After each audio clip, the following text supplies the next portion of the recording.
tonight. There's just such feasting going on. It's so wonderful. So many things to share. You talked about the lost sheep. You can't be a lost sheep unless you once belonged. Yeah. Okay, so we did belong before we got lost. Nor can you be a lost sheep if you're a goat. And what Dwight said, that was rich, brother. Yeah. When you said, we will never be free to be who we really are unless we receive our innocence from God.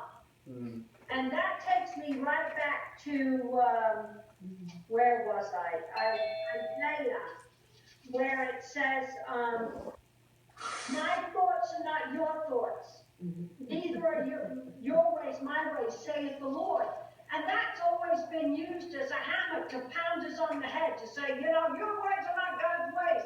Well, what God was saying, he was talking to the person, the unrighteous man, that doesn't think like God thinks. And he's saying, return unto the Lord so you can wrap your thoughts around my thoughts, so that when you see how God truly sees you, and you can align yourself with what he thinks about you, then you're going to believe in your heart the way God believes about you. That's right. Because the scripture says in Proverbs, I think it's 21:7, as a man thinketh or believeth in his heart, so is he. Right.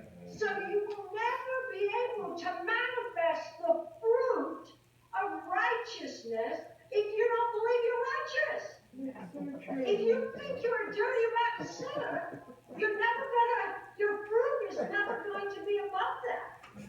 And then we go back to what you said, Greg, about, we've been taught that we were bad, but then when we accepted Jesus, now we're good. Yeah. And the treasure in the field. We were taught in the church that the treasure in the field was Jesus, and we got to sell all we got to go and buy it. That's right. But that's we put the treasure in the field, okay? And he sold everything he had to buy us back. Yep. Now, when he came and that he saw the treasure in the field, this is BC. We were treasure before the cross. That's right. But we couldn't see we were treasure until Jesus died away the false belief system.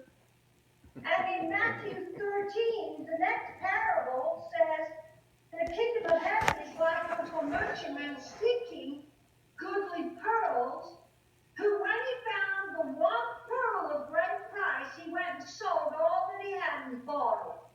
Now, I want to connect the dots with 2 Corinthians 4, verse 7. It says, so we have this treasure in earthen vessels, and you know what that word earthen means? Oyster. You hear it? The pearl of great price. We've got the treasure in this oyster shell. Now, we were taught that after we received Jesus, then we had treasure. But the truth is, we always was treasure, but we could not see it because of the blindness over our hearts. Yeah. Amen. I love that scripture in Isaiah you quoted about the veil being removed. Well, you said something a little